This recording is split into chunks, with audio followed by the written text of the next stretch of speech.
Hey guys, if you just got an iPad, this is the video for you. I'm going to teach you the basics about it, how to use it.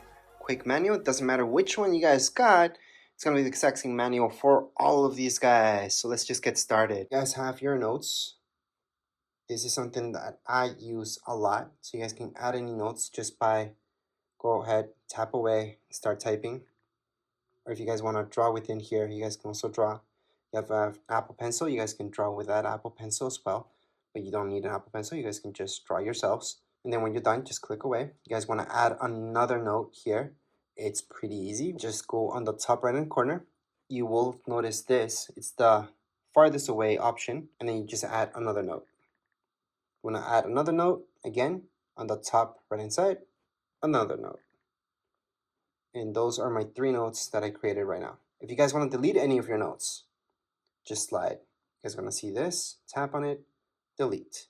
So again, to delete this, all I'm doing is sliding. I'm tapping right here on this icon, the garbage icon. It's going to delete that. Same thing goes with this and delete it. So that's how you guys can add any notes and delete them. There's other options here as well. I'm just a little bit more into it. Just play with it. You guys are just going to notice what you guys can do. And lastly, we should take a look at your calendar. This is different than reminders. This is where you guys can go on and put in any major alarms that are going to repeat themselves throughout your calendar year, such as birthdays and all that stuff. To add anything like that, see this plus sign? That's where you're going to go. Type in birthday, for example. Then if it's a birthday or anything like that, you guys most likely will choose all day. And most likely you want an alert 1 day before. You can add a second alert 2 days before, 1 week before, or on the event, depends. Add it, and it's being added. So that's how you guys can add any events to your calendars. You guys can also take these away just by holding onto it, delete, and it's been deleted from your calendar.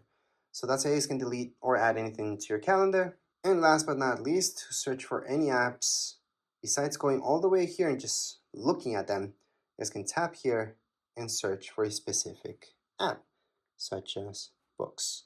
So there you go, there's books, gonna find that. So that's for specifically for apps. And if you guys want to add any widgets to your screen, you guys can always just hold on.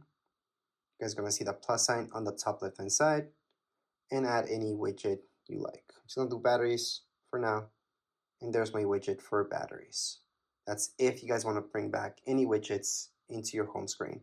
Or you guys can move this as well. So edit home, and then just move this to your secondary screen. Doesn't have to be in your home screen. It can be here. So there you go. That's the difference. So you guys can have your widgets there as well. Obviously, you guys can delete this on any point in time just by holding on, minus sign, remove, done, or just click away and you're done. But anyways, this was a quick manual for your iPad. Doesn't really matter which iPad you guys have. This will apply for all of them. If you guys have any questions, comments, you guys can write down here in the comments area. Don't forget to subscribe and like. Thank you.